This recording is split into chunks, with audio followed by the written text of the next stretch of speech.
ఉత్తమ్ కుమార్ రెడ్డి గారు ఎన్డీఎస్ఏ రిపోర్ట్ను అడ్డం పెట్టుకొని తన గదే పాత చింతకాయ పచ్చడిలాగా రాజకీయ ప్రసంగాన్నే కొనసాగించారు.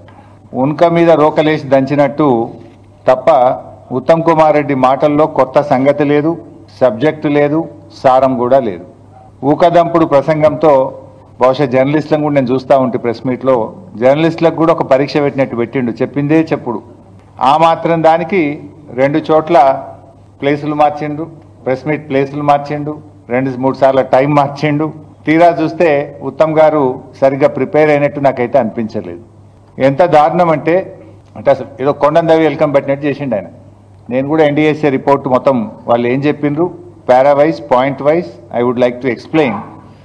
అసలు ఉత్తమ్ కుమార్ రెడ్డి గారు ఇవాళ మాట్లాడుతూ ఏమంటాడు, ఈ డ్యామ్ సేఫ్టీ బిల్ వచ్చినప్పుడు బీఆర్ఎస్ పార్టీ కూడా పార్లమెంట్లో మద్దతు ఇచ్చింది అన్నాడు. కానీ ఇక్కడ సర్ప్రైజింగ్లీ ఈ డ్యామ్ సేఫ్టీ బిల్లు పార్లమెంట్లో వచ్చినప్పుడు కాంగ్రెస్ పార్టీ దీన్ని వ్యతిరేకించింది. అప్పుడు ఇదే ఉత్తమ్ కుమార్ రెడ్డి కూడా ఎంపీగా ఈ బిల్లును వ్యతిరేకించినటువంటి వ్యక్తిగా లోక్సభలో ఉన్నాడు. It's unconstitutional and encroachment upon state rights అని ఆ రోజు కాంగ్రెస్ పార్టీ స్టాండ్ తీసుకొని ఈ బిల్లును తీవ్రంగా వ్యతిరేకించింది కాంగ్రెస్ పార్టీ. ఇవాళ ఆనాడు ఈ బిల్లును వ్యతిరేకించిన కాంగ్రెస్ పార్టీ ఇప్పుడు రాజకీయంగా కాంగ్రెస్ బీజేపీలు కుమ్మక్కైపోయి ఈ బిల్లు బైబిలు, ఈ బిల్లు ఖురాను, ఈ బిల్లు భగవద్గీత అని చెప్పి ఇవాళ ఉత్తమ్ కుమార్ రెడ్డి గారు ప్రవచనాలు ఇస్తా ఉన్నాడు. అప్పుడు రాంగ్ అయింది, ఇప్పుడు రైట్ ఎట్లయిందో ఉత్తమ్ కుమార్ రెడ్డి గారు చెప్పాలి.